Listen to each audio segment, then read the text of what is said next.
Syederalun, Michael James Owen, seorang mantan pemain sepak bola di Liga Inggris. Ia pernah menjadi seorang penyerang klub Liverpool, Real Madrid, Newcastle United, Manchester United, dan Stoke City. Michael Owen yang menyempatkan berkunjung ke Indonesia, menyempatkan diri untuk mengunjungi kediaman Sultan Andara, Raffi Ahmad di Andara Residence, Depok, Jawa Barat. Kedatangan Michael Owen tersebut terungkap lewat unggahan Instagram milik Raffi Ahmad @raffinagita1717.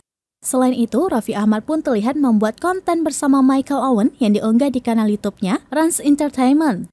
Dalam unggahan Instagram-nya, terlihat Raffi Ahmad tiba di bandara dan menjadi sopir Michael Owen. Raffi bersama sang istri Nagita Slavina pun terlihat berada di dalam satu mobil bersama Michael Owen. Raffi dan Nagita duduk di kursi depan, sementara Michael Owen berada di kursi penumpang.